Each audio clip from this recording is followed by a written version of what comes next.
¿Alguna vez has comprado algo que creías era la mejor decisión de tu vida, solo para descubrir que acabas de firmar tu propia condena? Eso es exactamente lo que le pasó a 5 familias en Morelia, Michoacán. Una casa en la colonia Villas del Pedregal, que nadie puede conservar más de 30 días. No es una exageración ni una leyenda urbana. Es un hecho documentado ante notarios públicos, con contratos de compraventa que muestran un patrón tan aterrador como inexplicable. Y si has llegado hasta aquí buscando historias que te quiten el sueño, créeme, esta es de las que se te quedan grabadas. Bienvenidos a Millennium Planet, el canal donde exploramos los casos más perturbadores del terror real. Si es tu primera vez aquí y te gustan las historias que te hacen cuestionar lo que creías imposible, suscríbete y activa la campanita porque cada semana traemos casos como este que desafían toda explicación lógica. Y antes de continuar, déjame en los comentarios desde dónde nos estás viendo. Me encanta saber que esta comunidad crece desde todos los rincones del mundo hispanohablante. Pero volvamos a Morelia. La casa de la que te voy a hablar no es cualquier propiedad. Está ubicada en una zona residencial tranquila. Una construcción de 2 plantas con fachada de cantera, jardín frontal y cochechera para 2 autos. Una casa normal, bonita incluso. El tipo de lugar que cualquiera quisiera llamar hogar. Pero hay algo que los agentes inmobiliarios nunca mencionan en los folletos. Algo que la gente solo descubre cuando ya es demasiado tarde y los papeles están firmados. El primer propietario del que tenemos registro se llamaba Roberto Guzmán, un ingeniero de 42 años que compró la propiedad en marzo de 2023. Roberto era de esas personas prácticas, escépticas por naturaleza, el típico tipo que no creía en nada que no pudiera explicarse con lógica. Cuando cerró la compra, estaba emocionado. Había conseguido la casa por un precio sospechosamente bajo, pero él lo atribuyó a su buena suerte y a las ganas del vendedor anterior de deshacerse rápido de la propiedad. Nunca preguntó por qué tanta prisa. Nunca investigó el historial de la casa. Simplemente firmó y se mudó con su esposa Ana y su hijo, de 7 años. Los primeros 3 días fueron normales. Cajas por desempacar, muebles por acomodar, esa sensación de estrenar casa que te llena de ilusión. Roberto trabajaba de día y por las noches organizaba sus cosas.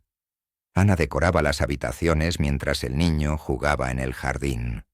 Todo era perfecto, o al menos eso parecía. Pero el 4.º día, exactamente el 4.º día, algo cambió. Ana fue la primera en notarlo. Un olor extraño en la cocina, como a humedad vieja mezclada con algo dulzón y desagradable. Revisó debajo del fregadero, pensando que era un problema de tubería. No había nada. El olor aparecía y desaparecía sin razón aparente, más fuerte por las noches. Roberto lo descartó como un problema de ventilación. Abrió ventanas, puso ambientadores, mandó llamar a un plomero que no encontró nada irregular. Pero el olor persistía y cada noche se volvía más intenso, más presente. Para el 5.º día, ya no era solo el olor. Ana comenzó a escuchar pasos en el 2.º piso, cuando ella estaba sola abajo. Pasos lentos, pesados, como si alguien caminara arrastrando los pies.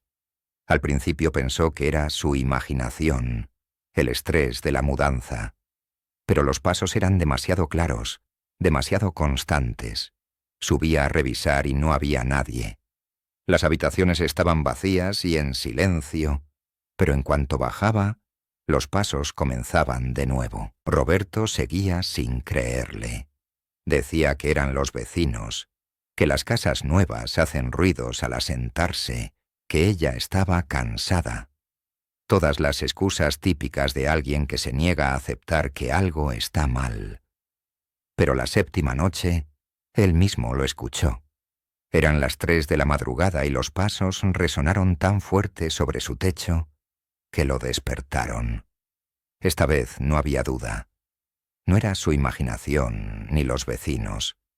Algo o alguien caminaba en el segundo piso de su casa. Y cuando subió a investigar con el corazón latiéndole en la garganta, encontró todas las puertas de los cuartos abiertas de par en par. Puertas que él mismo había cerrado antes de dormir. Esa fue solo la primera semana, la primera de que Roberto y su familia lograron aguantar en esa casa. Pero lo que vendría después haría que esos pasos nocturnos parecieran una advertencia amable. Una bienvenida a algo mucho más oscuro que habitaba entre esas paredes. Roberto Guzmán y su familia abandonaron la casa el día 28. No llegaron al mes completo. Vendieron con una pérdida de casi 300.000 pesos, aceptando la primera oferta que recibieron sin hacer preguntas. La urgencia en sus ojos era evidente cuando firmaron los papeles de traspaso. El notario que manejó la venta me contó que Roberto temblaba al firmar, que su esposa Ana no dejaba de mirar hacia atrás como si algo la siguiera. No quisieron explicar por qué se iban tan rápido de una casa que apenas habían estrenado. Simplemente dijeron que no era para ellos y se fueron. La segunda familia llegó en abril de 2023. Los Martínez, Joaquín, Sandra y sus 2 hijas adolescentes. Joaquín era contador y Sandra maestra de primaria. Gente trabajadora, normal, sin ningún interés en lo paranormal. Cuando les ofrecieron la casa a un precio tan bajo, pensaron que era su oportunidad de dejar el departamento rentado y tener algo propio. El agente inmobiliario no mencionó nada sobre los Guzmán, ni sobre por qué la propiedad había vuelto al mercado tan rápido. Joaquín firmó el contrato convencido de que había hecho el negocio de su vida. Los primeros 5 días fueron tranquilos, casi perfectos. Las niñas decoraron sus cuartos, Sandra plantó flores en el jardín, Joaquín instaló una parrilla en el patio. Todo parecía ir bien hasta la primera semana, cuando comenzaron los golpes. No eran golpes normales como cuando algo se cae o alguien toca la puerta. Eran golpes desde dentro de las paredes, secos y contundentes, como si alguien golpeara con los nudillos desde el interior del concreto. Sonaban a distintas horas, pero siempre seguían un patrón. 3 golpes, pausa larga, 3 golpes más. Las niñas fueron las primeras en asustarse, especialmente cuando los golpes comenzaron a responder. Una noche, la hija mayor, Fernanda, tocó su pared frustrada por no poder dormir. Los golpes se detuvieron por completo durante unos segundos, que parecieron eternos. Y entonces respondieron exactamente desde el mismo punto donde ella había tocado. 3 golpes idénticos. Ella gritó y corrió al cuarto de sus padres. Joaquín subió a revisar pensando que era algún vecino, haciendo bromas o un problema estructural de la casa. Puso su mano contra la pared y sintió algo que lo dejó helado. Una vibración constante bajo su palma, como si algo pulsara del otro lado. No era una tubería ni cables eléctricos, era algo más, algo vivo. Para la segunda semana, los fenómenos ya no se limitaban a golpes. Las puertas comenzaron a cerrarse solas con tanta fuerza que los marcos temblaban. Los electrodomésticos se encendían y apagaban sin que nadie los tocara. La televisión de la sala se prendía en la madrugada, siempre sintonizada en estática pura, ese ruido blanco que te perfora el cerebro. Sandra encontró todas las fotografías familiares que habían colgado en la sala tiradas en el suelo, con los vidrios rotos en patrones casi perfectos. No había señales de que alguien hubiera entrado a la casa. Las cerraduras estaban intactas, las ventanas cerradas. Simplemente sucedía. Lo que hizo que Joaquín finalmente aceptara que algo estaba terriblemente mal fue el incidente del baño. Era la tercera semana y él se duchaba antes de ir al trabajo. El espejo se empañó como siempre pasa con el vapor, pero esta vez apareció algo en la superficie.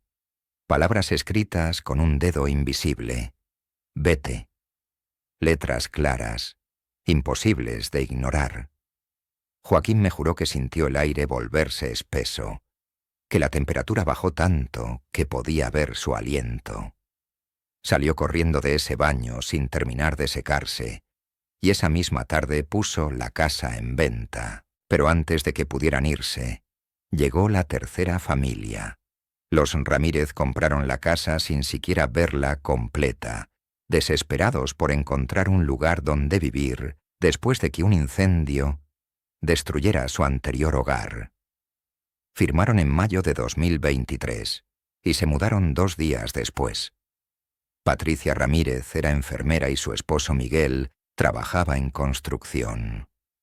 Tenían un hijo de 3 años llamado Carlitos. Ellos duraron exactamente 23 días. Patricia me contó su historia con lágrimas en los ojos y las manos temblando.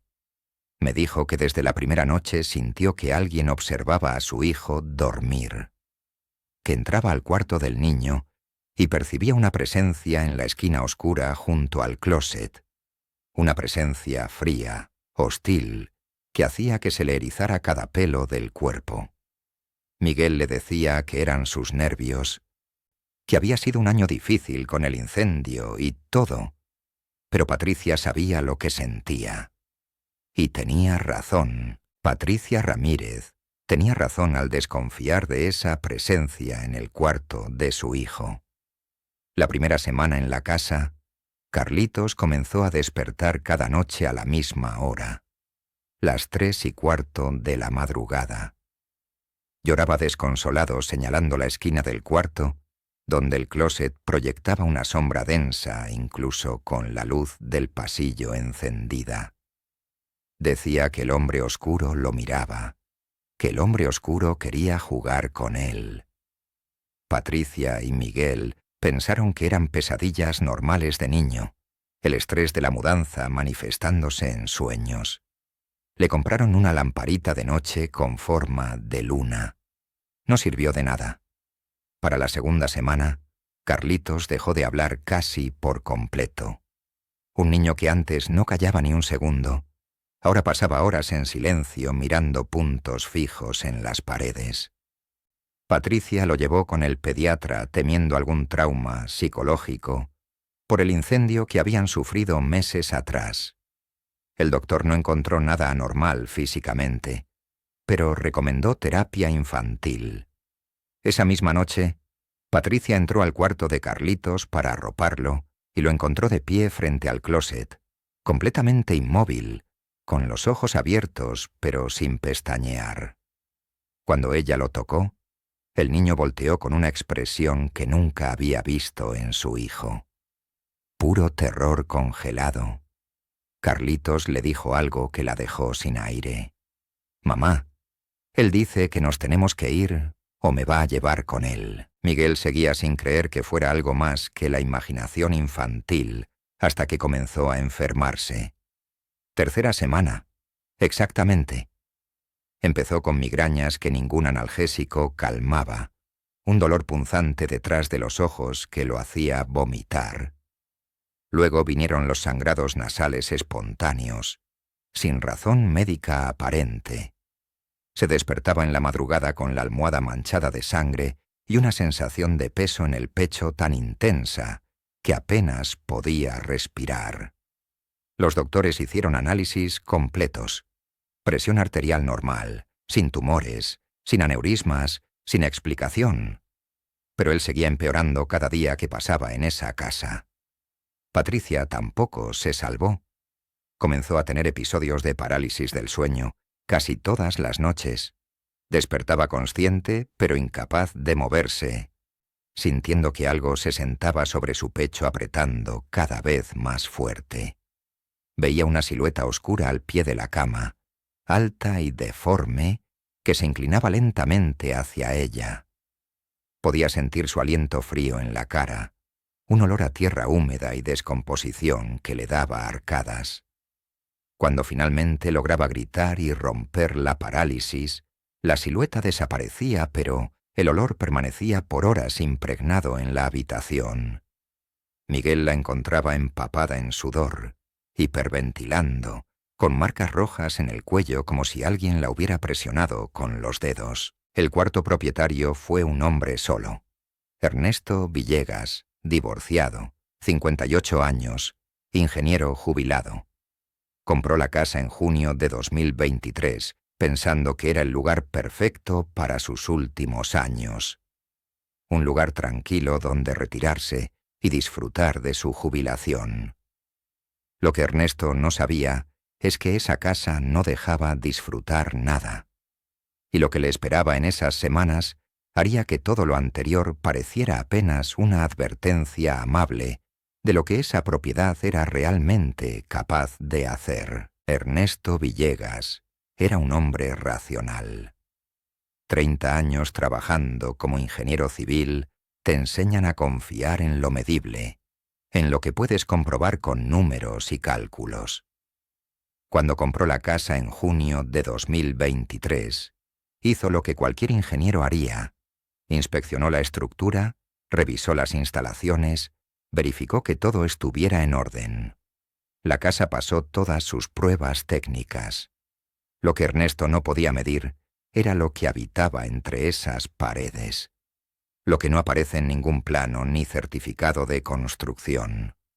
Los primeros días fueron silenciosos, casi demasiado silenciosos para su gusto. Ernesto vivía solo desde su divorcio hacía 3 años y estaba acostumbrado a la soledad, pero esta era diferente.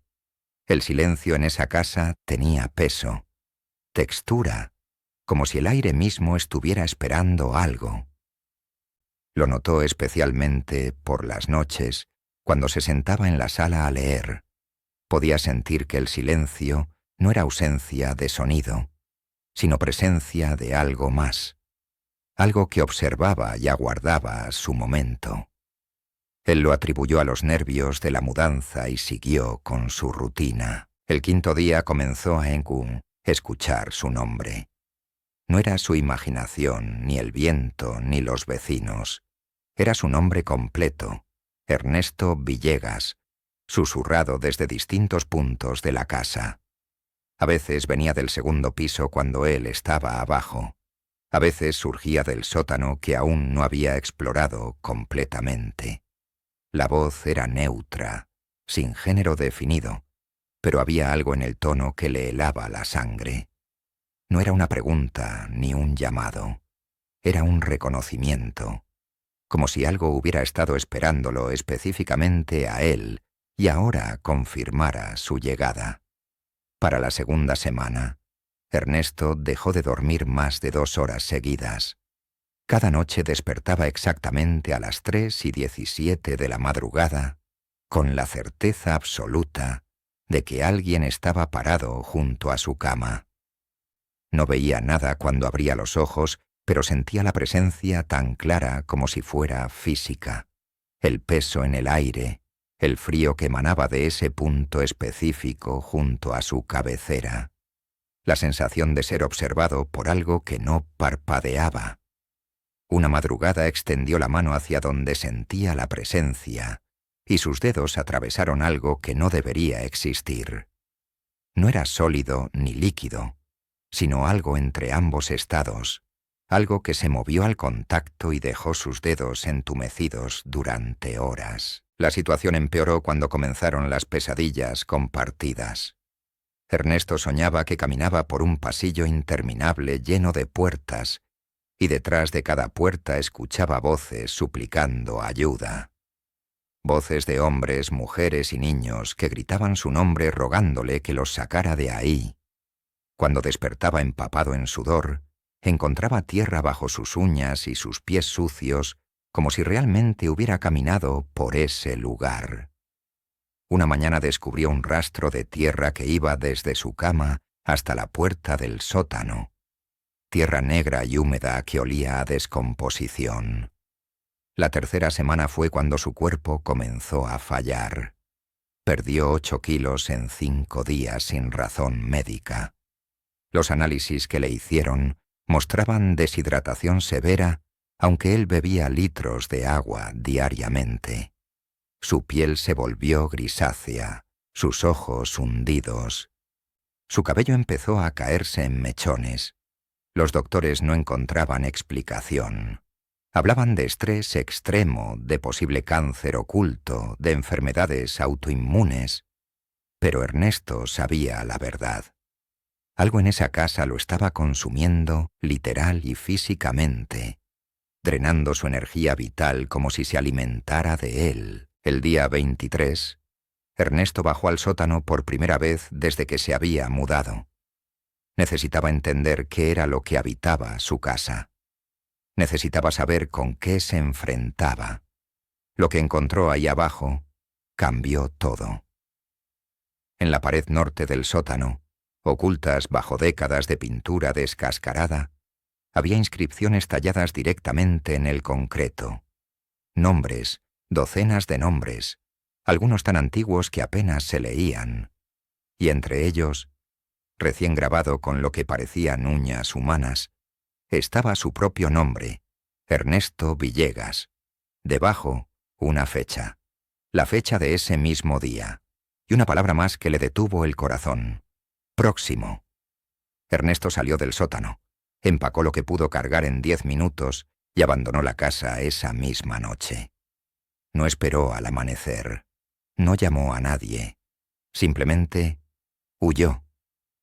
Al día siguiente puso la propiedad en venta desde un hotel, dispuesto a regalarla si era necesario con tal de no volver a poner un pie ahí.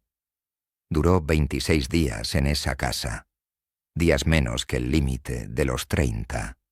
Y aún así, me dijo cuando lo entrevisté, siente que dejó algo de él en ese lugar, algo que nunca va a recuperar. Después de entrevistar a las 5 familias, algo no me dejaba dormir. Era demasiado específico, demasiado consistente el patrón para ser coincidencia. Así que hice lo que cualquier periodista haría. Investigué el terreno. Fui al archivo municipal de Morelia, revisé mapas antiguos, hablé con historiadores locales y lo que encontré me dejó helado. Esa casa, esa maldita casa que nadie puede habitar más de 30 días, está construida exactamente sobre lo que fue el Hospital General de Morelia durante la Revolución Mexicana. Un lugar que vio morir a cientos de personas en las condiciones más atroces que puedas imaginar. El hospital operó entre 1913 y 1917. Durante esos años, Morelia fue escenario de batallas brutales entre revolucionarios y federales. Los heridos llegaban por docenas cada día, hombres con miembros destrozados, cuerpos quemados, infecciones que se comían la carne viva. Pero lo peor no fueron las batallas. Lo peor fue lo que pasó en 1917, cuando una epidemia de tifoidea arrasó la ciudad. El hospital se convirtió en un depósito de moribundos.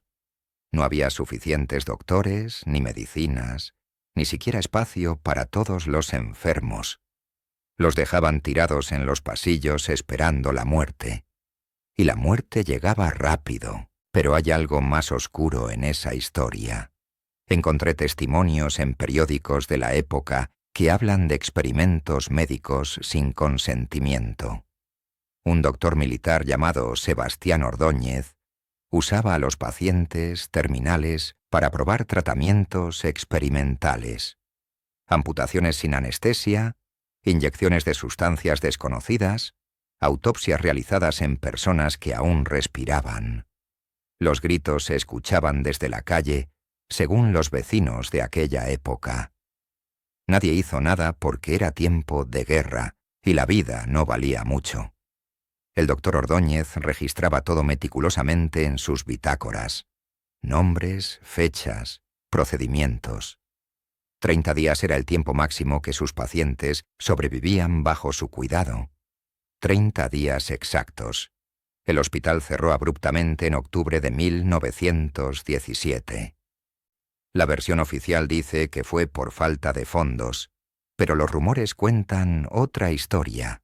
Dicen que una noche los pacientes se amotinaron contra el doctor Ordóñez, que lo arrastraron al sótano donde él realizaba sus experimentos y lo dejaron ahí encerrado, que sus gritos pidiendo ayuda duraron 3 días hasta que finalmente se apagaron.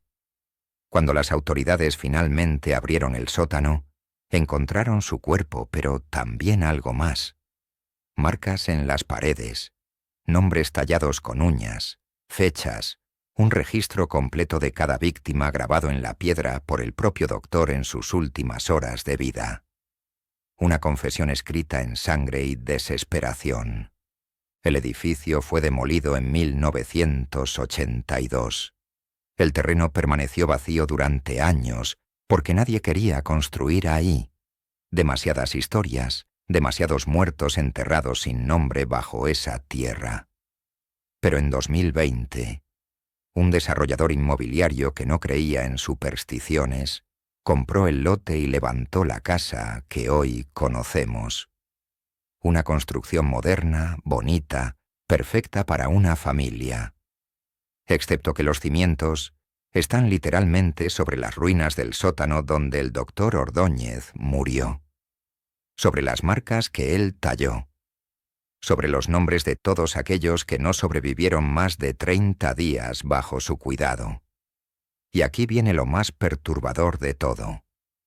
Esa casa, en este momento mientras escuchas esta historia, está nuevamente en venta. El anuncio lleva 3 semanas publicado. El precio ha bajado veces. Y aún así, nadie la compra. La gente de Morelia ya sabe. El rumor se ha esparcido. Pero eventualmente llegará alguien de fuera. Alguien que no conozca la historia. Alguien que vea el precio tan bajo y piense que encontró una ganga. Y el ciclo comenzará de nuevo. Porque esa casa no es solo una construcción de ladrillos y cemento. Es una trampa, un recordatorio de que algunos horrores no se borran simplemente demoliendo paredes.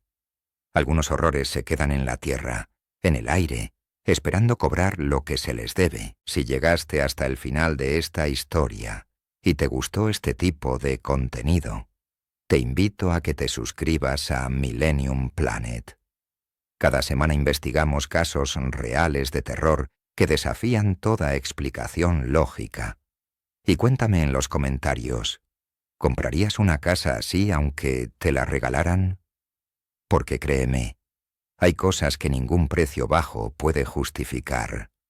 Hay lugares donde simplemente no deberíamos vivir. Y esta casa en Morelia es definitivamente uno de ellos.